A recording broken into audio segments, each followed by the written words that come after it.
Video ನೋಡ್ತಿರುವ ನನ್ನೆಲ್ಲ ವೀಕ್ಷಕರಿಗೆ ಮತ್ತೊಂದು ವಿಡಿಯೋಗೆ ತಮಗೆಲ್ಲರಿಗೂ ಸ್ವಾಗತ. ನೀವು ನೋಡ್ತಿರೋದು ಆರಾಧ್ಯ ಎಜುಕೇಷನ್ ಯೂಟ್ಯೂಬ್ ಚಾನಲ್ ಅಂತಕ್ಕಂಥದ್ದು. ಅಗ್ರಿಕಲ್ಚರ್ಗೆ ಸಂಬಂಧಪಟ್ಟ ವಿಡಿಯೋಗಳಿಗಾಗಿ ನಮ್ಮ ಒಂದು ಯೂಟ್ಯೂಬ್ ಚಾನಲನ್ನು ಸಬ್ಸ್ಕ್ರೈಬ್ ಮಾಡ್ಕೊಳ್ಳಿ ಅಂತ ಹೇಳ್ತೇನೆ. ನೋಡಿ, ಇವತ್ತಿನ ವಿಡಿಯೋದಲ್ಲಿ ಏನು ನೋಡ್ತೀವಪ್ಪ ಅಂದರೆ BSc ಅಗ್ರಿಕಲ್ಚರ್ ಆದಮೇಲೆ ನಮಗೆ ಯಾವ ಒಂದು ಜಾಬ್ ಆಪರ್ಚುನಿಟೀಸ್ ಇದಾವೆ ಮತ್ತು ಯಾವ ಒಂದು ಕೆರಿಯರ್ ಆಪ್ಷನ್ಗಳು ಇದಾವೆ ಅಂತಕ್ಕಂಥದ್ದು. ನಾನು ನಿಮ್ಮ ಪ್ರೀತಿಯ ವಿಷಯ, ನಾನು ಥರ್ಡ್ ಇಯರ್ನ BSc ಅಗ್ರಿಕಲ್ಚರ್ ಓದ್ತಿದ್ದೀನಿ ಅಂತ ಹೇಳ್ಬೋದು. ನೋಡಿ, ಕೆಲವೊಬ್ರು ಅಂತಾರೆ, ಕೆಲವೊಬ್ಬರಲ್ಲ ಭಾಳಷ್ಟು ಜನ ಅಂತಾರೆ BSc ಅಗ್ರಿಕಲ್ಚರ್ ವೇಸ್ಟು ಯಾಕೆ ಮಾಡಿ ಅಂತಕ್ಕಂಥದ್ದು. ಈಗ ಅವರಿಗೆ ಅನ್ಬೋದು BSc ಅಗ್ರಿಕಲ್ಚರ್ ಮತ್ತು ಬೇರೆ ಒಂದು ಡಿಗ್ರಿಗಳಿಗೆ ಯಾವ ಥರ ಒಂದು ಸಂಬಂಧಗಳು ಬೇರೆ ಬೇರೆ ಅದಾವ ಅಂತ. ಈಗ ನೋಡಿರಿ, ಫಾರ್ ಎಕ್ಸಾಂಪಲ್, ಈಗ BSc ಅಗ್ರಿಕಲ್ಚರಲ್ಲಿ ಏನೋ ಒಂದು ಜಾಬ್ ಆಪರ್ಚುನಿಟೀಸ್ ಬಂದಿರ್ತವೆ, ಅವು ಕಾಮನ್ ಆಗಿ ಏನು ಡಿಗ್ರಿ ಮಾಡಿರ್ತಾರೆ, BA ಆಗಿರ್ಬೋದು, BSc ಆಗಿರ್ಬೋದು, BSc ನರ್ಸಿಂಗ್ ಆಗಿರ್ಬೋದು, ಈ ಥರ ಯಾವ್ಯಾವ ಒಂದು BCom ಆಗಿರ್ಬೋದು, ಆ ಒಂದು ಕಾಮನ್ ಡಿಗ್ರಿ ಅವರು ನಮ್ಮ ಒಂದು ಏನು BSc ಅಗ್ರಿಕಲ್ಚರ್ಗೆ ಏನು ಜಾಬ್ ಬಂದಿರ್ತಾವೆ ನೋಡಿರಿ, ಅಂಥ ಒಂದು ಜಾಬ್ಗಳೊಳಗೆ ಅವರಿಗಂತೂ ಅಪ್ಲೈ ಮಾಡಿದಂಥ ಅರ್ಹತೆ ಇರೋದು ಹೇಳ್ಬೋದು. ಅದೇ ರೀತಿಯಾಗಿ ನಮಗೂ ಕೂಡ ಹಂಗೆ ಇರ್ತದ? ಇಲ್ಲ, ನಮ್ಗೆ ಹಂಗಿರಲ್ಲ. ನಮಗೊಂದು ಪ್ರೊಫೆಷನಲ್ ಡಿಗ್ರಿ ಅಂತ ಕೊಟ್ಟಿರ್ತಾರೆ BSc ಅಗ್ರಿಕಲ್ಚರ್ ಮಾಡಿದವ್ರಿಗೆ. ಅಲ್ಲಿ ಏನಾಗಿರ್ತದಪ್ಪ ಅಂದರೆ, BSc ಅಗ್ರಿಕಲ್ಚರ್ ಯಾರು ಮಾಡಿರ್ತಾರೆ ಅವರು BSc ಅಗ್ರಿಕಲ್ಚರ್ ಅಲ್ಲದೆ BA BCom ಅಲ್ಲಿ ಏನೊಂದು ಜಾಬ್ ಆಪರ್ಚುನಿಟೀಸ್ ಬಂದಿರ್ತಾರೆ, ಆ ಒಂದು ಜಾಬ್ಗಳಿಗೆ ಕೂಡ ನಾವು ಅಪ್ಲೈ ಮಾಡ್ಬೋದು ಅಂತ ಹೇಳ್ಬೋದು, ಪರ್ಟಿಕ್ಯುಲರ್ ಜಾಬ್ಗಳಿಗೆ ಅಷ್ಟೇ. ಈಗ ನೋಡಿರಿ, ನಮ್ಮ ಒಂದು ಸಬ್ಜೆಕ್ಟ್, ಇವತ್ತಿನ ಒಂದು ಸಬ್ಜೆಕ್ಟನ್ನು ಸ್ಟಾರ್ಟ್ ಮಾಡೋಣ. ಮೊದಲನೇದಾಗಿ career opportunities after BSc agriculture. BSc agriculture ಆದಮೇಲೆ ಏನೇನೋ ಒಂದು ಕೆರಿಯರ್ ಆಪರ್ಚುನಿಟೀಸ್ ಆಗಿ ನಾವು ತೊಗೋಬೋದಂತ ಇಲ್ಲಿ ಒಂದು ಸ್ಲೈಡ್ ಮುಖಾಂತರ ನಿಮಗೆ ನಾನು ತೋರಿಸಿ. ಮೊದಲನೇದಾಗಿ ಅಗ್ರಿಕಲ್ಚರ್ ಆಫೀಸರ್ ಆದರೆ AO ಅಂತ ಬರೆದಿದ್ದಿದೆ. ಆಮೇಲೆ ಅಗ್ರಿ ಬಿಸ್ನೆಸ್ ಮ್ಯಾನೇಜ್ಮೆಂಟ್, ಇದು ಒಂದು ಹೈಯರ್ ಸ್ಟಡೀಸ್ MSc ಆಗಿರ್ಬೋದು, ಒಂದು ಬೇರೆ ಬೇರೆ ಅಲ್ಲಿ ಬರ್ತದೆ. ಅದಾದಮೇಲೆ R&D ರಿಸರ್ಚ್ ಆ್ಯಂಡ್ ಸೈಂಟಿಸ್ಟು. ಅದೇ ಆದಮೇಲೆ ಅಗ್ರಿ ಕನ್ಸಲ್ಟೆಂಟ್ ಅಂದರೆ ಈಗ ಒಂದು ಡಾಕ್ಟರ್ ಯಾವ ಥರ ಇರ್ತಾರೆ ನೋಡಿರಿ, ಅದೇ ಥರ ಇವರು ಏನಿರ್ತಾರಪ್ಪ ಅಂದರೆ ಒಂದು ಗಿಡಗಳಿಗೆ ಡಾಕ್ಟರ್ ಅಂತ ಹೇಳ್ಬೋದು, ಅದೇ ಥರ. ಹಾಗಾದರೆ ಈಗ ನೆಕ್ಸ್ಟ್ ನಾವು ಸ್ಲೈಡಿಗೆ ನೋಡುವ. ಮೊದಲನೇದಾಗಿ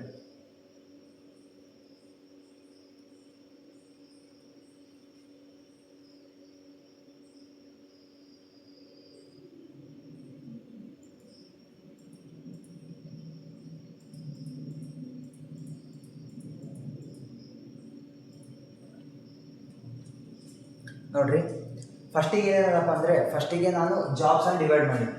ಈಗ ಜಾಬ್ಸ್ ಒಳಗೆ ನಮಗೂ ಪ್ರೈವೇಟ್ ಆಗಿರ್ಬೋದು ಮತ್ತು ಗೌರ್ಮೆಂಟ್ ಆಗಿರ್ಬೋದು. ಇಲ್ಲಿ ಜಾಬ್ಸ್ ಒಳಗೆ ಏನೇನು ಡಿವೈಡ್ ಆಗ್ಯದಪ್ಪ ಅಂದರೆ, ಪಬ್ಲಿಕ್ ಜಾಬ್ ಮತ್ತು ಪ್ರೈವೇಟ್ ಜಾಬ್ ಅಂತಕ್ಕಂಥದ್ದು ಒಂದು ಡಿವೈಡ್ ಮಾಡಿ. ಅಂದರೆ ನಾವು ಮೇಯ್ನಾಗಿ ಈ ಒಂದು ವಿಡಿಯೋದಲ್ಲಿ ಪಾರ್ಟ್ 1 ವಿಡಿಯೋ ಅಂತ ಇದಕ್ಕೆ ಏನಂತೀವಿ, ಈ ಒಂದು ಪಾರ್ಟ್ 1 ವಿಡಿಯೋದಲ್ಲಿ ನಾವು ಬರೀ ಇವೆರಡರ ಬಗ್ಗೆ ಒಂದು ಇದು ಮಾಡ್ಬೋದು. ಏನೋ ಈ ಪಬ್ಲಿಕ್ ಮತ್ತು ಪ್ರೈವೇಟ್ ಏನು ಜಾಬ್ಗಳು ಇರ್ತವೆ, ಬರೀ ಈ ಒಂದು ವಿಡಿಯೋದಲ್ಲಿ ನಾವು ಜಾಬ್ಗಳ ಬಗ್ಗೆ ಅಷ್ಟೇ ತಿಳ್ಕೊತೀವಿ ಅಂತ ಹೇಳ್ಬೋದು.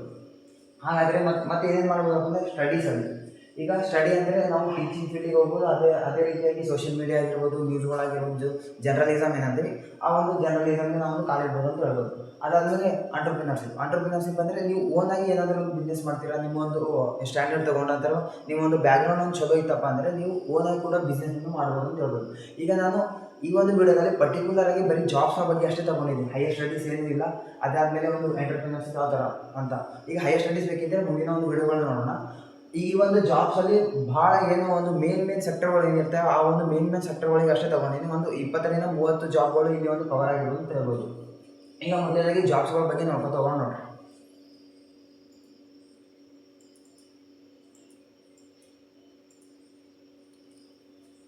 ಫಸ್ಟಿಗೆ ನಮಗೆ ಜಾಬ್ಸ್ಗಳು ಬಂದಾಗ ಪಬ್ಲಿಕ್ ಸೆಕ್ಟ್ರಲ್ಲಿ ಯಾವ ಒಂದು ಜಾಬ್ಗಳು ಇದ್ದಾವೆ ಅಂತ ನೋಡೋಣ. ನೋಡಿರಿ, ಮೊದಲನೇದಾಗಿ UPSC, ಅಖಂಡ ಒಂದು ಸೆಂಟ್ರಲ್ ಗೌರ್ಮೆಂಟಿಂದ ಒಂದು ಬಹಳಷ್ಟು ಒಂದು ಉನ್ನತ ಮತ್ತು ಅತ್ಯಂತ ಕಠಿಣವಾದ ಪರೀಕ್ಷೆ ಏನಪ್ಪ ಅಂದರೆ, ಅದೊಂದು ನಮಗೆ UPSC IAS KS ಏನೇನಂತೀವಿ. UPSCಯಲ್ಲಿ ಬರಬೇಕಂತ IAS IFS ಫಾರೆನ್ಸಿಕ್ ಸೈನ್ಸ್ ಅದು ಏನೇನಿರುತ್ತೆ ಅವುಗಳು. ಈಗ UPSCಯಲ್ಲಿ ನಾವು ಕವರ್ ಮಾಡ್ಕೊತ ಹೋದಂದರೆ UPSCಯಲ್ಲಿ ಭಾಳಷ್ಟು ಇಲ್ಲೇ ಒಂದು ದಿನ ಕಳೆದೋಗ್ತದೆ ನಮಗೆ. ಆ ಥರ ಒಂದು UPSC ಅದಂತ ಹೇಳ್ಬೋದು. ಅದಕ್ಕಾಗಿ ನಾನು ಬರೀ UPSCಯಲ್ಲಿ ಅಂಡರಲ್ಲಿ ಬರೋ ಒಂದು ಜಾಬ್ಗಳಂತ ಮೆನ್ಷನ್ ಆಗಿದೆ, ಬರೀ UPSC. ಈಗ BSc ಆದಮೇಲೆ ನಾವು UPSCಯಲ್ಲಿ ಯಾವ್ಯಾವ ಒಂದು ಎಕ್ಸಾಮ್ ಬರಿಬೋದಪ್ಪ ಅಂದರೆ, IAS ಬರಿಬೋದು, IFS ಬರಿಬೋದು, ಫಾರೆನ್ಸಿಕ್ ಸೈನ್ಸಸ್ ಅವು ಬರಿಬೋದು. ಹಲವಾರು ರೀತಿಯ ಒಂದು ಬೇರೆ ಬೇರೆ ಎಕ್ಸಾಮ್ಗಳು UPSC ಅಂಡರಲ್ಲಿ ಬರೋ, ಸೆಂಟ್ರಲ್ ಗೌರ್ಮೆಂಟಲ್ಲಿ ಏನು ಬರ್ತವೆ ಅವು ಬರಿಬೋದು ಅಂತ ಹೇಳ್ಬೋದು. ಅದೇ ರೀತಿಯಾಗಿ ಈಗ SSC ಸ್ಟಾಫ್ ಸೆಲೆಕ್ಷನ್ ಕಮಿಷನ್ ಏನಂತ ಹೇಳ್ತೀವಿ, ಆ ಒಂದು SSCಯಲ್ಲಿ CGL ಆಗಿರ್ಬೋದು. ಈ ಒಂದು SSC ಏನಪ್ಪ ಅಂದರೆ ನೋಡಿರಿ, SSC ನಮಗೆ ಸೆಂಟ್ರಲ್ ಗೌರ್ಮೆಂಟಿಂದ ಬರುತ್ತೆ. ಇದು ಕೂಡ ಸೆಂಟ್ರಲ್ ಗೌರ್ಮೆಂಟ್, ಇದು ಅಪ್ಪ ಆದರೆ ಇದು ಅದರ ಮಗ, ಸೆಂಟ್ರಲ್ ಗೌರ್ಮೆಂಟ್ ಅದ್ರ ಮಗ ಅಂತ ಹೇಳ್ಬೋದು, ಅಂದರೆ SSC. ಈಗ SSCಯಲ್ಲಿ ಏನೇನು ಇರ್ತಪ್ಪ ಅಂದರೆ, SSCಯಲ್ಲಿ ಬರೀ ನಮಗೆ ಒಂದು ಏನು ಡಿಗ್ರಿ ಮುಗಿದ್ಮೇಲೆ ಅಷ್ಟೇ ಒಂದು ಬಳಕೆ ಆಗ್ತದಂತ ಈ ಥರ ಒಂದು ಕ್ವಶನ್ ಬಂದಾಗ, SSCಯಲ್ಲಿ ನಮಗೆ 10ನೇ ತರಗತಿಯಿಂದ ಕೂಡ ಒಂದು ಜಾಬ್ಗಳು ಆಪರ್ಚುನಿಟೀಸ್ ಇರ್ತವೆ. ಈಗ ಇದೇನೋ ನಮ್ಮ KPSC ಥರ ಅಲ್ಲ. SSC ಏನು ಮಾಡ್ತಪ್ಪ ಅಂದರೆ, ಏನು ವರ್ಷ ಪೂರ್ತಿ ವರ್ಷ ಇದೊಂದು ಜಾಬ್ಗಳು ಆಪರ್ಚುನಿಟೀಸ್ ಕೊಡ್ತಾ ಹೋಗ್ತದೆ ಅಂತ ಹೇಳ್ಬೋದು SSCಯಲ್ಲಿ. ಇಲ್ಲಿ ಯಾವ ಥರ ಒಂದು ಕ್ವಶನ್ ಪೇಪರ್ ಇರ್ತದೆ ಅದಕ್ಕೆ ಸ್ವಲ್ಪ ತಕ್ಕ ಮಟ್ಟಿಗೆ ಅಂತ ಅಂದರೆ ಇಲ್ಲಿ ಭಾಳ ಟಫ್ ಇದ್ದರೆ ಇಲ್ಲಿ ಮೀಡಿಯಮ್ ಟಫ್ ಕ್ವಶನ್ ಪೇಪರ್ ಇರ್ತದೆ ಅಂತ ಹೇಳ್ಬೋದು. ಅದಾದಮೇಲೆ ಇಲ್ಲಿ ಡಿಫೆನ್ಸೇ ಬೇರೆ. ಡಿಫೆನ್ಸ್ ಅಂದರೆ ಏನೇನು ಬರ್ತವೆ, ಆರ್ಮಿ ಆಗಿರ್ಬೋದು, ನೇವಿ ಆಗಿರ್ಬೋದು, ವಾಯು ಆಗಿರ್ಬೋದು, ಬೇರೆ ಏನು ಡಿಫೆನ್ಸ್ನಲ್ಲಿ ಇರ್ತವೆ.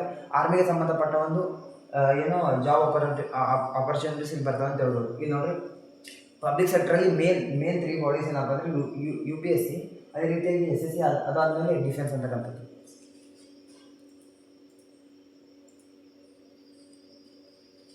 ನೋಡ್ರಿ, ಇವಾಗ ಅಗ್ರಿಕಲ್ಚರ್ ಆದಮೇಲೆ ಭಾಳಷ್ಟು ಜನ ನಾನು ಬ್ಯಾಂಕಿಂಗ್ ಸೆಕ್ಟರ್ಗೆ ಹೋಗಬೇಕು, ಬ್ಯಾಂಕಲ್ಲಿ ಕೆಲಸ ಮಾಡಬೇಕು ಅಂತಕ್ಕಂಥ ಒಂದು ಹೋಗಿರ್ತದೆ ಅಂತ ಒಂದು ಏನೋ ಏಮ್ ಕೂಡ ಇರ್ತದೆ, ಮೋಟಿವ್ ಕೂಡ ಇರುತ್ತೆ ಅಂತ ಹೇಳ್ಬೋದು.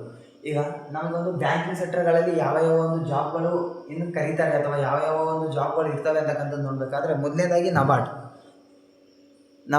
ನಬಾರ್ಡ್ನಲ್ಲಿ ಏನೇನು ಇರ್ತವೆ, ನಬಾರ್ಡ್ನಲ್ಲಿ ಮ್ಯಾನೇಜರ್ ಹಿಡಿದು ಸ್ಟಾಫ್ ಏನು ಕ್ಲರ್ಕ್ವರೆಗೂ ಕೂಡ ಆ ಒಂದು ಜಾಬ್ಗಳಿಗೆ ಇರ್ತವೆ. ಬರೀ ನಾನು ಇಲ್ಲಿ ಏನು UPSC ಥರನೇ ಇದ್ದೀವಿ ಏನಪ್ಪ ಅಂದರೆ ನಬಾರ್ಡ್ ಅಂತಕ್ಕಂಥ ಒಂದು ದೊಡ್ಡ ಸಾಗರ ಆದರೆ ಅದರಲ್ಲಿ ಜಾಬ್ಗಳು ತುಳಿಯಾಗಿ ಇರ್ತವೆ ಅಂತ ಹೇಳ್ಬೋದು. ಈಗ ಅವೆಲ್ಲ ಕವರ್ ಮಾಡ್ಕೊಂಡು ಬಂದರೆ ಪೂರ ಒಂದು ದಿನ ಇಲ್ಲಿ ಕೂಡ ಹೋಗ್ತದೆ. ನಬಾರ್ಡು ಬೇಕಿದ್ರೆ ಸಣ್ಣ ವಿಡಿಯೋಗಳು ಇದು ನಬಾರ್ಡ್ ಆಗಿರ್ಬೋದು, UPS ಆಗಿರ್ಬೋದು, RRB ಆಗಿರ್ಬೋದು, ಇದರ ಮೇಲೆ ಒಂದು ಸಣ್ಣ ವಿಡಿಯೋಗಳು ಮಾಡ್ಬೋದು ಮುಂದಿನ ಒಂದು ಏನೋ ಸಮಯಗಳಲ್ಲಿ. ಈಗ ನಬಾರ್ಡು ಅದಾದಮೇಲೆ IBPS, AFO, RRBS, JS, other banks. ಈಗ ಬರೀ ನಾನು ಇಲ್ಲಿ 4 ಬ್ಯಾಂಕ್ 3 ಬ್ಯಾಂಕ್ ಅಷ್ಟೇ ತೊಗೊಂಡಿದ್ದೀನಿ. ಈಗ ನೋಡಿರಿ, ಅದರ್ ಬ್ಯಾಂಕ್ಸ್ ಅಂದರೆ DCC ಆಗಿರ್ಬೋದು, ICICI ಆಗಿರ್ಬೋದು, ಕೆನರಾ ಬ್ಯಾಂಕ್ ಆಗಿರ್ಬೋದು, ಏನೇನು ಎಷ್ಟು ಬ್ಯಾಂಕ್ಗಳಿವೆ, ದುನಿಯಾ ಬ್ಯಾಂಕ್ಗಳಿವೆ, ಆ ಒಂದು ಎಲ್ಲ ಬ್ಯಾಂಕ್ಗಳಲ್ಲಿ ಕೂಡ ನೀವು ಒಂದು ಕೆಲಸ ಮಾಡ್ಬೋದು ಅಂತ ಹೇಳ್ಬೋದು. ಈಗ ಒಂದು ನಬಾರ್ಡ್ ಏನಂತ ಕರೀತಾರಪ್ಪ ಅಂತ ನೋಡಬೇಕಾದ್ರೆ national bank for agriculture and rural development. ಇದು ಬರೀ ನಮ್ಮೊಂದು ಅಗ್ರಿಕಲ್ಚರ್ ಮತ್ತು ರೂರಲ್ ಡೆವಲಪ್ಮೆಂಟ್ಗೆ ಒಂದು ಸಂಬಂಧಪಟ್ಟ ಒಂದು ಕಾರ್ಯನಿರ್ವಹಿಸುತ್ತೆ ಅಂತ ಹೇಳ್ಬೋದು. ಈಗ ಅದೇ ರೀತಿಯಾಗಿ IBPS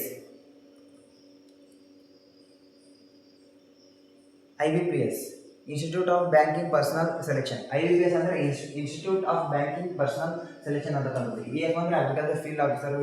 ಇದರಲ್ಲಿ ಎಲ್ಲ ಒಂದು ಬ್ಯಾಂಕ್ಗಳು ಏನಿರ್ತಾವೆ ಆ ಒಂದು ಬ್ಯಾಂಕ್ಗಳಲ್ಲಿ ಮ್ಯಾನೇಜರ್ ಹಿಡಿದು ಹೆಡ್ ಹಿಡಿದು ಏನು ನಮ್ಮ ಒಂದು ಕೆಳಗೆ ಲಾಸ್ಟ್ ಪೊಸಿಷನ್ ಏನಿರ್ತದೆ ಕ್ಲರ್ಕ್ವರೆಗೂ ಅಥವಾ ಒಂದು ಏನು ವಾಚ್ಮೆನ್ವರೆಗೂ ಕೂಡ ಅಲ್ಲಿ ಒಂದು ಜಾಬ್ ಅವೈಲಬಿಲಿಟಿ ಇರ್ತವೆ ಅಂತ ಹೇಳ್ಬೋದು. ಯಾವ್ಯಾವ ಬ್ಯಾಂಕ್ಗಳು ನೋಡ್ಬೇಕಾದ್ರೆ ಬ್ಯಾಂಕ್ ಹೆಸರು ನಬಾರ್ಡು, IBPS, RRBಗಳು, ಅದೇ ರೀತಿಯಾಗಿ ಮತ್ತು ಜೂನಿಯರ್ ಅಸಿಸ್ಟೆಂಟ್ ಸೈಂಟಿಸ್ಟು, ಅದೇ ರೀತಿಯಾಗಿ ಅದರ್ ಬ್ಯಾಂಕ್ಗಳಲ್ಲಿ ಏನೇನಿರ್ತವೆ, ಅದರ್ ಬ್ಯಾಂಕ್ ಈಗ ಹೇಳಿದ ನಾನು ICICI ಆಗಿರ್ಬೋದು, ಕೆನರಾ ಆಗಿರ್ಬೋದು, BKGB ಆಗಿರ್ಬೋದು, ಹಲವಾರು ಈ ಥರ ಒಂದು ಕೆನರಾ ಬ್ಯಾಂಕ್ಗಳಾಗಿರ್ಬೋದು, ಹಲವಾರು ಟಾಪ್ ಬ್ಯಾಂಕ್ಗಳಾಗಿರ್ಬೋದು ಅಂತ ಹೇಳ್ಬೋದು.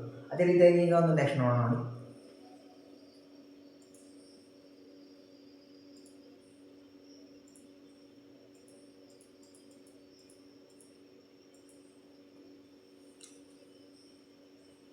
ಈಗ ಬ್ಯಾಂಕ್ಗಳಾದ್ಮೇಲೆ ಏನಪ್ಪ ಅಂದರೆ ಫ್ರಮ್ ಸೆಂಟ್ರಲ್ ಗೌರ್ಮೆಂಟಿಂದ ಯಾವ ಒಂದು ಜಾಬ್ ಆಪರ್ಚುನಿಟೀಸ್ಗಳು ನಮ್ಮ ಒಂದು ಅಗ್ರಿಕಲ್ಚರ್ BSc ಅಗ್ರಿಕಲ್ಚರ್ ಆದಮೇಲೆ ಒಂದು ಯಾವ ಒಂದು ಜಾಬ್ ಆಪರ್ಚುನಿಟೀಸ್ ಬರ್ತಪ್ಪ ಅಂತ ನೋಡಬೇಕಾದ್ರೆ ಅಗ್ರಿಕಲ್ಚರ್ ಆದಮೇಲೆ FCI, food corporation of India. FCI ಅಂದರೆ ಫುಡ್ ಕಾರ್ಪೊರೇಷನ್ ಆಫ್ ಇಂಡಿಯಾ. ಅದರಲ್ಲಿ ಹಲವಾರು ಜಾಬ್ಗಳು ಬರ್ತವೆ. ಫುಡ್ ಕಾರ್ಪೊರೇಷನ್ ಆಫ್ ಇಂಡಿಯಾ ಮುಂದೆ ಒಂದು ಸಮಯ ಬಂದಾಗ ಇವೆಲ್ಲದ್ರ ಬಗ್ಗೆ ಒಂದು ಸಣ್ಣ ವಿಡಿಯೋಗಳಾಗಿ ನಾನೊಂದು ಭಾಗ ಮಾಡ್ತೀನಿ ಅಂತ ಹೇಳೋದು.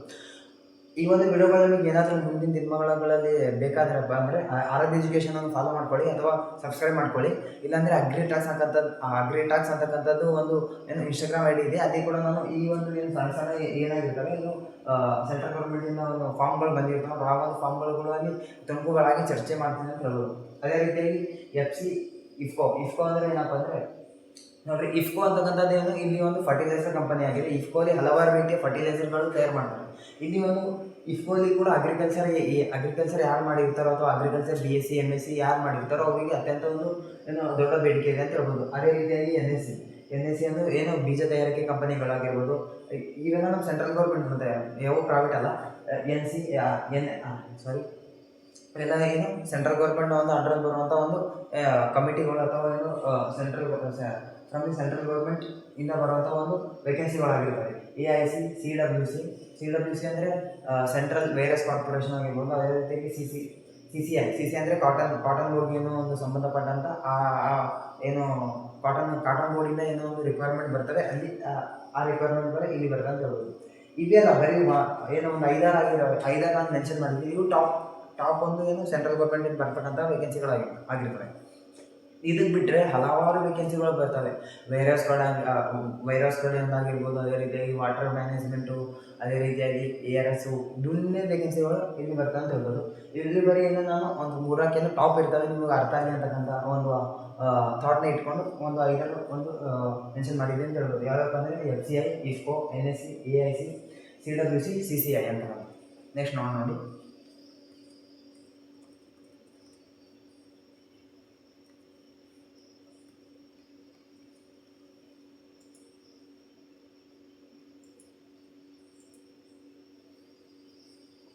ನೋಡಿರಿ, ಸೆಂಟ್ರಲ್ ಗೌರ್ಮೆಂಟ್ ಐತೆ. ಈಗ ಸೆಂಟ್ರಲ್ ಗೌರ್ಮೆಂಟ್ ಆದಮೇಲೆ ನಮ್ಮೊಂದು ಸ್ಟೇಟ್ ಗೌರ್ಮೆಂಟಿಂದ ಯಾವ ಒಂದು ವೇಕೆನ್ಸಿಗಳು ಬರ್ತವೆ ಅಂತಕ್ಕಂಥದ್ದು ನೋಡೋಣ.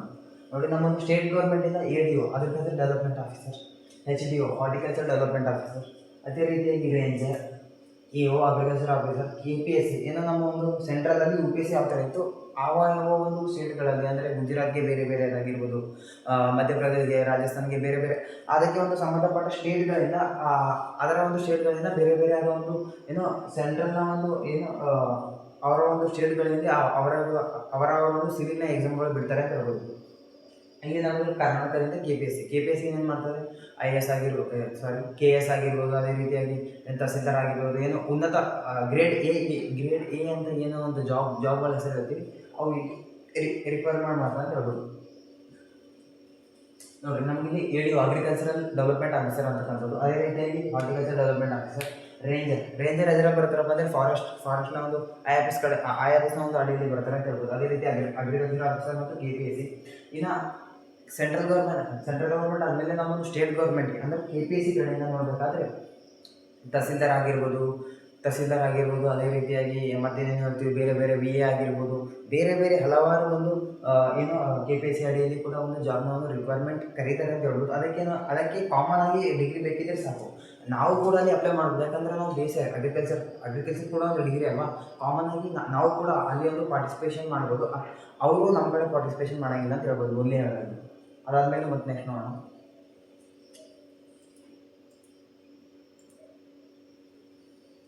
ನೋಡಿ, ಗೌರ್ಮೆಂಟ್ ಬ್ಯಾಂಕ್ಸ್ ಆಯಿತು. ಇವಾಗ ಪ್ರೈವೇಟ್ ಬ್ಯಾಂಕಲ್ಲಿ ಯಾವ್ಯಾವ ಒಂದು ಹುದ್ದೆಗಳು ಬರ್ತವೆ ಅಥವಾ ಯಾವ್ಯಾವ ಒಂದು ಪ್ರೈವೇಟ್ ಬ್ಯಾಂಕಿಂದ ನಮಗೆ ಒಂದು ಏನೋ ರಿಕ್ವೈರ್ಮೆಂಟ್ ಬರ್ತದೆ ಅಂತ ಹೇಳ್ಬೋದು.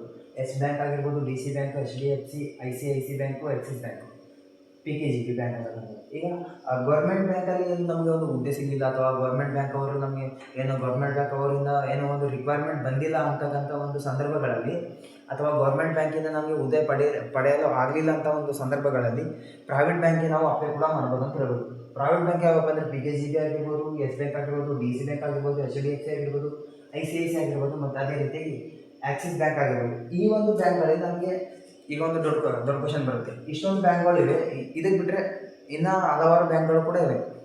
ಹಾಗಾದರೆ ಈ ಒಂದು ಹಲವಾರು ಬ್ಯಾಂಕ್ಗಳಲ್ಲಿ ಮತ್ತು ಈ ಒಂದು ಮೆನ್ಷನ್ ಆಗಿರೋ ಬ್ಯಾಂಕ್ಗಳಲ್ಲಿ ನಮಗೆ ಯಾವ ಅಗ್ರಿಕಲ್ಚರ್ಗೆ ಸಂಬಂಧಪಟ್ಟ ಹುದ್ದೆಗಳು ಯಾವ ಬರ್ತಾವಪ್ಪ, ಇಲ್ಲಿ ಏನು ಮಾಡ್ಬೋದು ಅಗ್ರಿಕಲ್ಚರ್ಗೆ ಸಂಬಂಧಪಟ್ಟ ಹುದ್ದೆಗಳಂತ ನೋಡಬೇಕಾದ್ರೆ ನೋಡಿರಿ, ಈ ಒಂದು ಬ್ಯಾಂಕ್ಗಳಲ್ಲಿ ಮ್ಯಾನೇಜರ್ ಅಂತ ಇರ್ತಾರೆ, ಕ್ಯಾಶಿಯರ್ ಅಂತ ಕೂಡ ಇರ್ತಾರೆ, ಕ್ಲರ್ಕ್ ಅಂತ ಕೂಡ ಇರ್ತಾರೆ, ಅದೇ ರೀತಿಯಾಗಿ MD ಕೂಡ ಇರ್ತಾರೆ.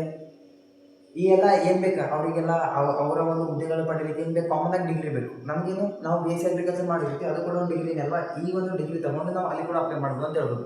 ಇಲ್ಲಿ ಕೂಡ ಅಗ್ರಿಕಲ್ಚರ್ ಆಫೀಸರ್ಗಳು ಇರ್ತಾರೆ, ಮ್ಯಾನೇಜರ್ಗಳು ಇರ್ತಾರೆ, ಅದೇ ರೀತಿಯಾಗಿ AFOಗಳು ಕೂಡ ಇರ್ತಾರೆ. ಈ ಒಂದು ಬ್ಯಾಂಕ್ಗಳಿಗೆ ಸಂಬಂಧಿಸಿದಂತೆ ಬೇರೆ ಬೇರೆ ಒಂದು ಹುದ್ದೆಗಳು ಕೂಡ ಈ ಒಂದು ಬ್ಯಾಂಕ್ಗಳಲ್ಲಿ ನಾವು ತಗೋಬೋದು ಅಂತ ಹೇಳ್ಬೋದು ಪ್ರೈವೇಟ್ ಸೆಕ್ಟರ್ಗಳಲ್ಲಿ.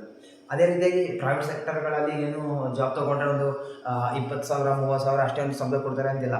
ಇಲ್ಲಿ ಕೂಡ ಈ ಒಂದು ಹಲವಾರು ಏನು ಟಾಪ್ ಬ್ಯಾಂಕ್ಗಳಲ್ಲಿ ನಮಗೊಂದು ಗೌರ್ಮೆಂಟ್ಗೆ ಏನು ಸ್ಯಾಲ್ರಿ ಕೊಡುತ್ತೆ, ಆ ಒಂದು ಗೌರ್ಮೆಂಟ್ ಸ್ಯಾಲ್ರಿ ಏನು ಒಂದು 60,000-70,000 ಇದ್ದರೆ, ಈ ಒಂದು ಕೆಲವೊಂದು ಬ್ಯಾಂಕ್ಗಳಲ್ಲಿ 1,00,000 ಕೂಡ ಸ್ಯಾಲ್ರಿ ಕೂಡ ಕೊಡ್ತಾರೆ ಅಂತ ಹೇಳ್ಬೋದು. ಟಾಪ್ ಬ್ಯಾಂಕ್ಗಳಲ್ಲಿ ನಾನು ಹೇಳ್ತಿರೋದು.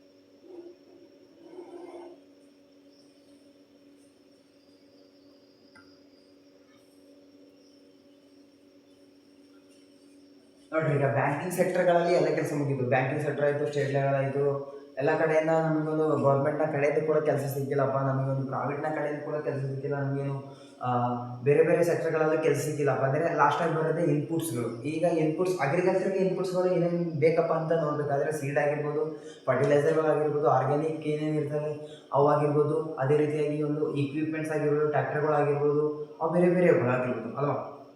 ಈಗ ಅದೇ ರೀತಿಯಾಗಿ ಅಗ್ರಿಕಲ್ಚರ್ ಇನ್ಪುಟ್ಸ್ ಕಂಪನಿಗಳು ಯಾವ ಥರ ಒಂದು ನಮಗೆ ಒಂದು ಜಾಬ್ನ ಕೊಡ್ತವೆ ಅಂತ ನೋಡಬೇಕಾದ್ರೆ ಇಲ್ಲಿ ನೋಡ್ರಿ, ಅಗ್ರಿಕಲ್ಚರ್ ಇನ್ಪುಟ್ಸ್ ಕಂಪನೀಸ್ YARA, ಯಾರ್ ಮ್ಯಾಂಕೋ, ಅದೇ ರೀತಿಯಾಗಿ ಬಿಯರ್, ಕ್ಯಾಮಲ್, ಇವೇನು ಮೂರು ಅಥವಾ ಮೂರು ನಾಲ್ಕು ಏನು ಕಂಪನಿಗಳಾಗಿವೆ. ಈ ಒಂದು ಬರೀ ನಾನು ಟಾಪ್ ಕಂಪನಿಗಳು ಅಷ್ಟೇ ಹಿಡಿದಿದ್ದೀನಿ.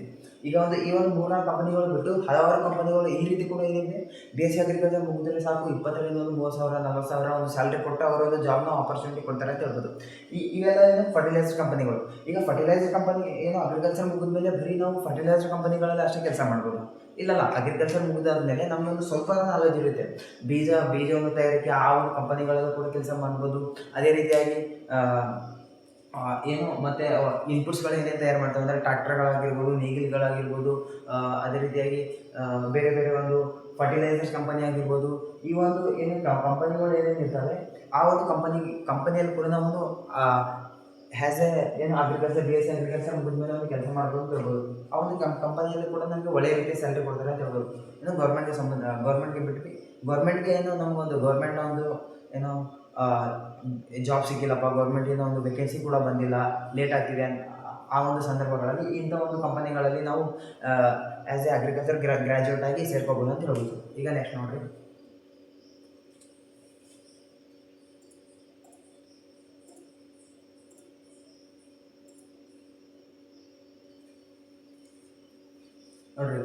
ಏನೋ ಪ್ರೊಸೆಸಿಂಗ್ ಸೆಕ್ಟರ್ಗಳಲ್ಲಿ ಅಥವಾ ಪ್ರೊಸೆಸಿಂಗ್ ಕಂಪನಿಗಳಲ್ಲಿ ಯಾವ ಥರ ಒಂದು ನಮಗೆ ಏನು ಜಾಬ್ಸ್ ಕೊಡ್ತಾರೆ ಅಥವಾ ಯಾವ ರೀತಿಯಾದ ಒಂದು ಪ್ರೊಸೆಸಿಂಗ್ ಕಂಪನಿಗಳಿವೆ ನಮ್ಮ ಒಂದು ಇಂಡಿಯಾದಲ್ಲಿ ಅಂತ ನೋಡಬೇಕಾದ್ರೆ ನೋಡ್ರಿ, ಮೊದಲನಾಗಿ ಅಮೂಲ್, ಆಮೇಲೆ ನಿಸ್ಲೆ. ಈ ಒಂದು ಎರಡು ಕಂಪನಿಗಳು ಏನವೆ, ಟಾಪ್ ಎರಡು ಕಂಪನಿಗಳು ಮಿಲ್ಕ್ನ ಒಂದು ಪ್ರೊಡಕ್ಷನ್ ಮಾಡ್ತವೆ ಅಥವಾ ಮಿಲ್ಕಿಂಗ್ನ ಒಂದು ಪ್ರೊಡಕ್ಷನ್ ಅಂತಕ್ಕಿಂತ ಮಿಲ್ಕ್ನ ಒಂದು ಪ್ರೊಸೆಸಿಂಗ್ ಮಾಡಿ ಅದರ ಒಂದು ಹಲವಾರು ರೀತಿಯ ಬೇರೆ ಬೇರೆ ಒಂದು ಇನ್ಪುಟ್ಸ್ಗಳು ತೆಗ್ತವೆ ಅಂತ ಹೇಳ್ಬೋದು. ಈಗ ಏನು ಅಮೂಲ್ ಆಗಿರ್ಬೋದು ಮತ್ತು ನಿಸ್ಟಿಲ್ ಆಗಿರ್ಬೋದು. ಅದೇ ರೀತಿಯಾಗಿ ಅದರ್ ಕಂಪನೀಸ್ ನಾವು ಬೇರೆ ಕಂಪನೀಸ್ನ ಒಂದು ಉದಾಹರಣೆ ಇಲ್ಲಿ ತೊಗೊಂಡಿಲ್ಲ. ಯಾಕಂದರೆ ಟಾಪ್ ಎರಡು ಪ್ರೊಸೆಸಿಂಗ್ ಕಂಪನಿಗಳು ಇಲ್ಲಿ ತೊಗೊಂಡಿದೆ, ಆದ ಕಾರಣದಿಂದ ಬೇರೆ ಎರಡು ಕಂಪನಿಗಳು ತೊಗೊಂಡಿದೆ. ಇವೆರಡು ಕಂಪನಿ ಬಿಟ್ಟು ಇನ್ನು ಹಲವಾರು ಕಂಪನಿಗಳವೆ. ಹಲವಾರು ಕಂಪನಿಗಳಲ್ಲಿ ನಮ್ಮ ಒಂದು ಅಗ್ರಿಕಲ್ಚರ್ಗೆ ಅಗ್ರಿಕಲ್ಚರ್ನ ಒಂದು ಗ್ರ್ಯಾಜುಯೇಟ್ ಮಾಡಿರ್ತಾರೆ, ಅವರಿಗೆ ಒಂದು ಉದ್ಯೋಗ ಕೂಡ ಕೊಡ್ತಾರೆ ಅಂತ ಹೇಳ್ಬೋದು. ಅದೇ ಈಗ ನೋಡ್ರಿ, ಮತ್ತೆ ಬೇರೆ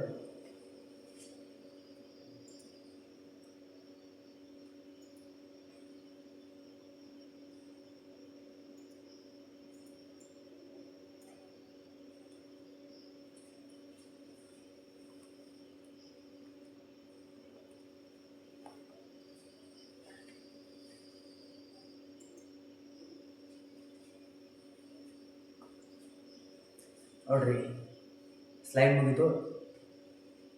ಏನಪ್ಪ ಅಂದರೆ ನಾರ್ಮಲ್ ಆಗಿ ಬೇರೆಯವರೆಲ್ಲ ಏನು ಅನ್ಕೋತಾರೆ, ಅಗ್ರಿಕಲ್ಚರ್ಗೆ ಬಂದ್ವಿ ನಾವು, ಅಗ್ರಿಕಲ್ಚರಲ್ಲಿ ಯಾವುದೇ ರೀತಿಯಾದ ಜಾಬ್ಗಳಿಲ್ಲ, ಏನೂ ಇಲ್ಲ, ಅಗ್ರಿಕಲ್ಚರ್ ವೇಸ್ಟು ಆ ಥರ ಈ ಥರ ಅಂತಾರೆ. ಎಲ್ರಿಗೂ ಏನಪ್ಪ ಅಂದರೆ ಏನಿರ್ತದೆ, ಕೆಲವೊಬ್ಬರಿಗೆ ಬ್ಯಾಕ್ಗ್ರೌಂಡ್ ಇರ್ತದೆ, ಅಂದರೆ ಹಿಂದ್ಗಡೆ ಅಪ್ಪ ಅಮ್ಮ ಮಾಡಿರ್ತಾರೆ. ಇನ್ನು ಕೆಲವರಿಗೆ ಬ್ಯಾಕ್ಗ್ರೌಂಡ್ ಏನೂ ಇರಲ್ಲ, ಹೊಲ ಇರ್ತದೆ. ಬಟ್ ಇನ್ನೂ ಕೆಲವೊಬ್ಬರಿಗೆ ಈ ಥರ ಕೂಡ ಇರ್ತಾರೆ, ಬ್ಯಾಕ್ಗ್ರೌಂಡಲ್ಲಿ ಯಾವುದೇ ಥರ ಒಂದು ಏನೋ ಅಮೌಂಟ್ನ ವಿಷಯದಲ್ಲಿ ಹೇಳ್ತಿದ್ದೀನಿ, ಅಮೌಂಟ್ನ ಒಂದು ಸಹಾಯ ಕೂಡ ಇರಲ್ಲ. ಈಗ ಅಂಥವ್ರು ಏನು ಮಾಡಬೇಕಪ್ಪ ಅಂದರೆ, ಅಥವಾ ಅಂಥ ವಿದ್ಯಾರ್ಥಿಗಳು ಕಾಮನ್ ಆಗಿ ಏನು ಮಾಡಿದ್ರೆ ಒಳ್ಳೆಯದಂದರೆ, ಈಗ ಅಮೌಂಟ್ ಇದ್ದವರು ಏನೇನು ಅಮೌಂಟ್ ಇರ್ತಾರೆ ಅಂಥ ಒಂದು ಏನು ಮಾಡ್ತಾರಪ್ಪ ಅಂದರೆ, ಅವರು ಒಳ್ಳೆಯ ರೀತಿಯಾದ ಒಂದು MSc ಕೂಡ ತಗೋತಾರೆ ಮತ್ತು ಅವರು ಒಂದು ಹೈಯರ್ ಎಜುಕೇಷನ್ ತೊಗೊಂಡು ಯಾವುದೇ ಒಂದು ಕಡೆ ಸೆಟ್ಲ್ ಆಗ್ತಾರೆ. ಈಗ ಒಂದು ಅಮೌಂಟ್ನ ಅಲ್ಪ ಸ್ವಲ್ಪ ಅಮೌಂಟ್ ಇದ್ದರೂ ಆ ರೀತಿಯ ಯಾವುದರ ರೀತಿ ಬೇರೆ ಬೇರೆ ಒಂದು ಸೆಕ್ಟರ್ಗಳಲ್ಲಿ ಓದ್ಕೊಂಡು ಒಂದು ಜಾಬ್ ತಗೋತಾರೆ. ಈಗ ಒಂದು ಹೊಲ ಇತ್ತು, ನಮಗೆ ಯಾವುದೇ ಒಂದು ಬ್ಯಾಕ್ಗ್ರೌಂಡ್ ಇಲ್ಲಪ್ಪ ಅಂದರೆ, ಹೆಂಗೂ ನಾವು ಅಗ್ರಿಕಲ್ಚರ್ನ ಒಂದು ಸ್ವಲ್ಪ ಮಟ್ಟಿಗೆ ತಿಳ್ಕೊಂಡಿರ್ತೀವಲ್ಲ, ಆ ಒಂದು ಸ್ವಲ್ಪ ಮಟ್ಟಿಗೆ ಒಂದು ಅಗ್ರಿಕಲ್ಚರ್ ತಿಳ್ಕೊಂಡ ವಿದ್ಯಾರ್ಥಿಗಳು ಏನು ಮಾಡಬೇಕಪ್ಪ ಅಂದರೆ, ಈಗ ಹೆಂಗೂ ನಮ್ಮ ಇಂಡಿಯಾದಲ್ಲಿ ಅಗ್ರಿಕಲ್ಚರು ಆಲ್ಮೋಸ್ಟ್ ಕಡಿಮೆ ಆಗ್ಲಿಕ್ಕೆ ಬಂದಿದೆ. ಅಂದರೆ ಯಾವುದೇ ರೀತಿಯಾದ ಮಾಡರ್ನ್ ಆಗಿರೋ ಟೆಕ್ನಾಲಜಿ ಬಳಸಿದ್ದಾರೆ, ಅದು ಬೇರೆ ವಿಷಯ. ಅದು ಬಿಟ್ಟರೆ ನಮಗೆ ಅಗ್ರಿಕಲ್ಚರಲ್ಲಿ ಏನು ಟ್ರೆಡಿಷ್ನಲ್ ಆಗಿ ಏನು ನಮ್ಮ ತಾತ ಮುತ್ತಾತ ಅವ್ರು ಬಳಸ್ತಿದ್ದಾರೋ ಅಂಥ ಒಂದು ಏನೋ ಇಕ್ವಿಪ್ಮೆಂಟ್ಸ್ ಆಗಿರ್ಬೋದು, ಅಂಥ ಒಂದು ಪದ್ಧತಿಗಳಾಗಿರ್ಬೋದು ಈ ದಿನಮಾನಗಳಲ್ಲಿ 2025-26 ಅಂದರೆ ಟ್ವೆಂಟಿ ಜನ್ರೇಷನಲ್ಲಿ ಯಾವುದೇ ರೀತಿಯಾದ ಒಂದು ಅವರು ಬಳಸ್ತಾ ಇಲ್ಲ. ಆ ಒಂದು ಇದು ಯಾಕೆ ಹೇಳ್ತಿದ್ದೀನಪ್ಪ ಅಂದರೆ, ಈಗ ಏನಾಗ್ತಿದೆ ಈ ಒಂದು ಬಳಕೆಯಿಂದ ನಮ್ಮ ಒಂದು ಸಾಯಿಲ್ ಫರ್ಟಿಲಿಟಿ ಆಕ್ರಿ ಪೂರ ಒಂದು ಏನಂದ್ರೆ ಪೂರ ಡಿಕ್ರೀಸ್ ಆಗ್ತಿದೆ. ಸಾಯಿಲ್ ಫರ್ಟಿಲಿಟಿ ಏನಾದರೂ ಡಿಕ್ರೀಸ್ ಆದರೆ ನಮಗೆ ಒಂದು ನಾವು ಒಂದು ಬೆಳೆ ಬೆಳೆದಿಕ್ಕೆ ಹೋದಾಗ ಯಾವ ರೀತಿಯಾದ ಒಂದು ಬೆಳೆ ಬರ್ತದೆ ಅಂತ ಎಲ್ಲರಿಗೂ ಗೊತ್ತಿರುತ್ತೆ. ಸಾಯಿಲ್ ಫರ್ಟಿಲಿಟಿ ಒಂದು ಡಿಕ್ರೀಸ್ ಆದಮೇಲೆ ಯಾವುದೇ ರೀತಿಯಾದ ನಮಗೆ ಒಂದು ಏನು ನಾವು ಅಂದ್ಕೊಂಡಿರ್ತೀವಿ, ಒಂದು 20 ಕ್ವಿಂಟಲ್ 30 ಕ್ವಿಂಟಲ್ ಒಂದು ಬೆಳಿಬೇಕಪ್ಪ ಅಂದ್ಕೊಂಡಿರ್ತೀವಿ, ಆ ಒಂದು 20 ಕ್ವಿಂಟಲ್ 30 ಕ್ವಿಂಟಲ್ ಬಿಟ್ಟು ಒಂದು 10 ಕ್ವಿಂಟಲ್ ಕೂಡ ಒಂದು ಸಾಯಿಲಲ್ಲಿ ಬರಲ್ಲ. ಏನು ಮಾಡಬೇಕು? ಈ ಒಂದು ಇನ್ನೊಂದು ಎಕ್ಸಾಂಪಲ್ ಕೂಡ ಇದೆ. ಏನಪ್ಪ ಅಂದರೆ 2000 ಕೊರೋನಾ ಬಂದಿತ್ತು. ಆ ಒಂದು ಕೊರೋನಾ ಟೈಮಲ್ಲಿ ಎಲ್ಲರೂ ಸಿಟಿಗಳೆಲ್ಲ ಬಿಟ್ಟು ನಡ್ರಿ ಎಲ್ಲರೂ ಅಗ್ರಿಕಲ್ಚರ್ಗೆ ಅಂತಕ್ಕಂಥ ಆ ಒಂದು ಸುದ್ದಿ ಕೂಡ ಬಂದಿತ್ತು. ಅಗ್ರಿಕಲ್ಚರ್ನ ಮಾಡ್ತಿದ್ದಾರೆ. ಈಗ ಇದು ಯಾಕೆ ಹೇಳ್ತೀನಪ್ಪ ಅಂದರೆ, ಅಗ್ರಿಕಲ್ಚರ್ ಅಂತ ಅಂದರೆ ಏನು ಮಾಡ್ತಿದ್ದಾರೆ ಭಾಳಷ್ಟು ಜನ ನಮ್ಮ ಏಜ್ನ ಜನಗಳು ಅಥವಾ ಬೇರೆ ಬೇರೆ ಜನಗಳು ಏನು ಮಾಡ್ತಿದ್ದಾರಪ್ಪ ಅಂದರೆ, ಯಾರೋ ಅಗ್ರಿಕಲ್ಚರ್ನ ಒಂದು ತಗೋತಾನೆ ಇಲ್ಲ. ಈಗ ಎಲ್ಲರೂ ನಾವು ಹೋಗಿ ಬರೀ ಬ್ಯಾಂಕಲ್ಲೇ ಕೊಡೋಣ, ಅಥವಾ ಎಲ್ಲರೂ ನಾವು ಹೋಗಿ ಬರೀ ಗೌರ್ಮೆಂಟ್ ಡ್ಯೂಟಿನೇ ಮಾಡೋಣ, ಎಲ್ಲರೂ ಟೀಚಿಂಗೇ ಮಾಡೋಣ, ಎಲ್ಲರೂ ಬೇರೆ ಬೇರೆ ಹುದ್ದೆಗಳೇ ಮಾಡೋಣ ಅಂದರೆ ಆಹಾರ ಎಲ್ಲಿಂದ ಬರುತ್ತೆ? ಎಲ್ಲರಿಗೂ ಯೋಚನೆ ಮಾಡಬೇಕಲ್ವಾ? ಆಹಾರ ಎಲ್ಲಿಂದ ಬರುತ್ತೆ? ಊಟ ಎಲ್ಲಿಂದ ತಿಂತೀರಾ? ಆ ಟೈಪ್ ಮಾಡ್ಕೋತಾವೆ ಕೀಬೋರ್ಡ್ಸ್ ಏನಿರ್ತಾವೆ ಅವೇ ತಿಂತೀರಾ? ಏನು ತಿಂತೀರಾ? ಟೈಪ್ ಮಾಡ್ಕೋತು ಬರೀ ಅವೇ ತಿಂತೀರಾ? ಏನು ಆ ಊಟ ಏನಾರ ಬೇಕಲ್ಲ ಯಾರಿಗಾದ್ರೂ? ಈಗ ಊಟ ಯಾರಿಗೂ ಬೇಡ ಅಂದರೆ ಏನು ತಿಂತಾರೆ? ನೂಡಲ್ಸ್ ತಿಂತೀರಾ? ಮ್ಯಾಗಿ ತಿಂತಾರ? ನೂಡಲ್ಸ್ ಮ್ಯಾಗಿ ತಿನ್ನೋಕ್ಕೂ ಬೇಕಲ್ವ ರೈತರೇ? ಈಗ ಇಂಡಿಯಾದಲ್ಲಿ ಏನಾಗಿದೆಪ್ಪ ಅಂದರೆ, ಆಲ್ಮೋಸ್ಟು ಯಾಕೆ ಕಮ್ಮಿ ಆಗ್ತಿದ್ರಪ್ಪ ಅಂದರೆ ಇಂಡಿಯಾದಾಗ ಯಾಕೆ ಕಮ್ಮಿ ಆಗತ್ತ ರೈತರಪ್ಪ ಅಂದರೆ, ಅವ್ರಿಗೆ ಕರೆಕ್ಟಾಗಿ ಒಂದು ನಾಲೆಜ್ ಇಲ್ಲ. ಫಸ್ಟ್ ಆಫ್ ಆಲ್ ನಾಲೆಜ್ ಇದ್ದರೆ ಅವ್ರಿಗೆ ಕರೆಕ್ಟಾಗಿ ಅಮೌಂಟ್ ಕೊಡಲ್ಲ. ಅಮೌಂಟ್ ಕೊಟ್ಟರು ಕರೆಕ್ಟಾಗಿ ಅವ್ರಿಗೆ ಬಂದಿರ್ತದೆ, ಆ ಒಂದು ಬಂದಿರೋ ಒಂದು ಏನು ಅಮೌಂಟ್ ಅಂತ ಹೇಳಿರ್ತದೋ ಆ ಬಂದಿರೋ ಒಂದು ಪ್ರೊಡ್ಯೂಸ್ಗೆ ಒಳ್ಳೆ ರೀತಿಯಾದ ಬೆಲೆ ಕೊಡ್ತಿಲ್ಲ ಗೌರ್ಮೆಂಟು. ಈ ಒಂದು ಎಲ್ಲ ಒಂದು ರೀಸನ್ಗಳು ಭಾಳಷ್ಟು ಇದೆ ಒಂದು ಅಗ್ರಿಕಲ್ಚರನ್ನು ಬಿಡೋದು. ಈಗ ಈ ಒಂದು ವಿಡಿಯೋದಲ್ಲಿ ಏನು ಬರೀ ನೋಡಿಯಪ್ಪ ಅಂದರೆ, ಅಗ್ರಿಕಲ್ಚರ್ನ ಒಂದು ಜಾಬ್ ಇಲ್ಲ ಅಂತಾರೆ. ಅದೇ ರೀತಿಯಾಗಿ ನಮ್ಮ ಒಂದು ರೀಸೆಂಟಾಗಿ 4th ಇಯರ್ ಅವರು ಕೂಡ ಪಾಸ್ಔಟ್ ಆಗಿದ್ದಾರೆ. ಅವರಿಗೆ ಎಲ್ಲ ವಿದ್ಯಾರ್ಥಿಗಳಿಗೆ ಒಂದು ಹೆಲ್ಪ್ಫುಲ್ ಆಗಲಿ. ನಾವು ಕೂಡ ಥರ್ಡ್ ಇಯರ್ ಸದ್ಯದಲ್ಲಿ ನಾವು ಕೂಡ ಇದ್ವಿ. ನಾನು ಥರ್ಡ್ ಇಯರ್ ಇದ್ದೀನಿ. ಒಂದು ಜಾಬ್ನ ಒಂದು ಆಪರ್ಚುನಿಟೀಸ್ನ ಒಂದು ಅವೇರ್ನೆಸ್ ಬರಲಿ, ಎಲ್ಲರಿಗೂ ಒಂದು ಅವೇರ್ನೆಸ್ ಬರಲಿ. ಎಲ್ಲರೂ ಅಂತಾರೆ ಅಗ್ರಿಕಲ್ಚರ್ ಥೂತು ಅಂತ. ಅಗ್ರಿಕಲ್ಚರ್ ಥೂ ಅಲ್ಲ, ಅಗ್ರಿಕಲ್ಚರ್ ಇಸ್ ದ ಬೆಸ್ಟ್ ಅಂತ ನಾನು ಹೇಳ್ತೀನಿ ನನ್ನ ಪ್ರಕಾರ. ಯಾಕಪ್ಪ ಅಂದರೆ, ನಾವಿಲ್ಲಿ ಬೇರೆ ಜನಗಳೇ ಇಲ್ಲ, ನಾವೆಲ್ಲ ಅವ್ರಿಗೆ ಊಟ ಕೊಡೋದು.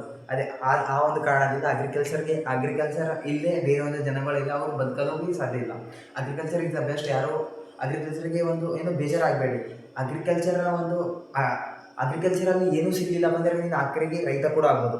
ರೈತ ಆದರೆ ಬೇರೆ ಒಂದು 4 ಜನರಿಗೆ ನೀನು ಊಟ ಕೂಡ ಆಗ್ಬೋದು ಅಂತ ಹೇಳ್ಬೋದು. ಇಷ್ಟು ಹೇಳಿ ನಾನು ಈ ಒಂದು ಟಾಪಿಕ್ ಮುಗಿಸ್ತೀನಿ ಇಲ್ಲಿಗೆ. ಎಲ್ರಿಗೂ ಥ್ಯಾಂಕ್ ಯು. ಇನ್ನೊಂದು ಆಂಟ್ರಪ್ರಿನರ್ಶಿಪ್ನ ಬಗ್ಗೆ ಹೇಳಬೇಕಿತ್ತು. ಆಂಟ್ರಪ್ರಿನರ್ಶಿಪ್ ಅಂದರೆ ನೋಡ್ರಿ, ಇದೇ ನಿಮ್ಮಲ್ಲಿ ಓನ್ ಅಮೌಂಟ್ ಇತ್ತಪ್ಪ ಅಂದರೆ ನೀನು ಯಾವ ರೀತಿಯಾದ ಒಂದು ಕೂಡ ಫಾರ್ಮರ್ ಭೀ ಆಗ್ಬೋದು, ನೀನು ಒಂದು ಕಂಪನಿ ಕೂಡ ಬಿಲ್ಡ್ ಮಾಡ್ಬಂತ ಹೇಳ್ಬೋದು ಆಂಟ್ರಪ್ರಿನರ್ಶಿಪ್ನ ಬಗ್ಗೆ. ಮತ್ತು ಅದೇ ರೀತಿ ಹೈಯರ್ ಸ್ಟಡೀಸು ಏನೇನು ಇರ್ತಾರೆ ಆ ಒಂದು ಅದೇ ರೀತಿಯಾಗಿ ಇನ್ನೊಂದು ಹೇಳಬೇಕು, ಬ್ಯಾಂಕಿಂಗ್ ಸೆಕ್ಟರ್ಗಳಲ್ಲಿ ಬ್ಯಾಂಕಿಂಗ್ ಸೆಕ್ಟರ್, UPSC, ಡಿಫೆನ್ಸ್ ಅಂತಕ್ಕಂಥದ್ದು ಭಾಳಷ್ಟು ಒಂದು ಕಂಪನಿಗಳ ಹೆಸರುಗಳಿದೆ. ಅದೇ ರೀತಿಯಾಗಿ ಸೆಂಟ್ರಲ್ ಗೌರ್ಮೆಂಟ್ ಮತ್ತು ಸ್ಟೇಟ್ ಗೌರ್ಮೆಂಟಿಂದ ಜಾಬ್ ಬರ್ತವೆ ಅಂತ ಹೇಳಿದೆ. ಆ ಒಂದು ಜಾಬ್ನ ಒಂದು ಯಾವ್ಯಾವ CWC ಆಗಿರ್ಬೋದು, ಮತ್ತು ನಬಾರ್ಡ್ ಆಗಿರ್ಬೋದು, ಈ ಥರ ಒಂದು ಹೇಳಿದೆ.